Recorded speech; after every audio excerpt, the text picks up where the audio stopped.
Motorcycle का puncture लगवाते हुए मैं फैसला कर चुका था कि इस हफ्ते भी अपने घर वापस ना ही जाऊं तो बेहतर है। देर तो वैसे भी हो चुकी थी और जहां पिछले 3 हफ्ते गुजर गए हैं ये भी गुजार ही लूं तो गर्मियों की छुट्टियों में एक ही बार चला जाऊंगा।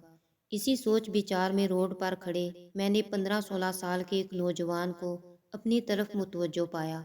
वो अजीब सवालिया नज़रों से मेरी जानिब देख रहा था, जैसे कोई बात करना चाह रहा हो लेकिन रश की वजह से नहीं कर पा रहा था।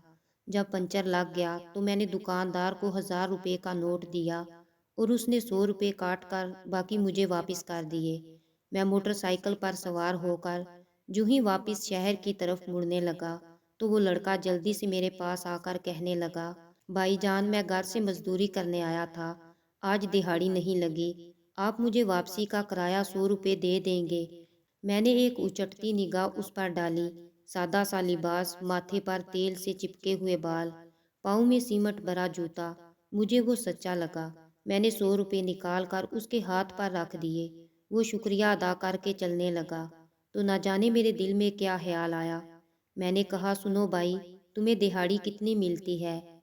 उसके जवाब देने से पहले ही मैंने बाकी 800 रुपये भी उसकी तरफ बढ़ा दिए। वो हिचकिचाते हुए पीछे हटा और कहने लगा, नहीं भाईजान, मेरा घर मुंडाली शरीफ है, मैं 2-3 घंटे में पैदल भी जा सकता था, लेकिन कल से माँ की तबीयत ठीक नहीं और ऊपर से दिहाड़ी भी नहीं लगी, तो सोचा आज जल्दी जाकर माँ जी की खिदमत कर लूँगा। मैंने कहा, अच्छा ये पैसे ले लो, माँ जी के लिए दवाई ले जाना। वो कहने लगा, दवाई तो मैं कल ही ले गया था, आज मैं सारा दिन माँ जी के पास रहूँगा तो वो खुद ही ठीक हो जाएंगी। माएँ दवाइयों से कहाँ ठीक होती हैं बाबूजी? मैंने हैरान होकर पूछा, तुम्हारा नाम क्या है? इतने में उसकी बस भी आ गई और वो बस की छत पर लपक कर चढ़ गया और मेरी तरफ मुस्कुराते हुए जोर से बोला, गुल्लू। गुल्लू की बस आहिस्ता आहिस्ता दूर होती जा रही थी, लेकिन गुल्लू के वापस किए हुए 800 रुपये मेरी हथेली पर पड़े हुए थे और मैं हाई स्ट्रीट के रश में खुद को यकदम बहुत अकेला महसूस करने लगा। कुछ देर सोचकर मैंने मोटरसाइकिल का रुख रेलवे स्टेशन की तरफ मोड़ लिया और मोटरसाइकिल को स्टैंड पर खड़ा करके टोकन लिया और टिकट घर से 700 रुपये में साहिवाल का टिकट लेकर गाड़ी के इंतज़ार में बेंच पर बैठ गया। कब गाड़ी आई, कैसे मैं सवार हुआ, कुछ खबर नहीं।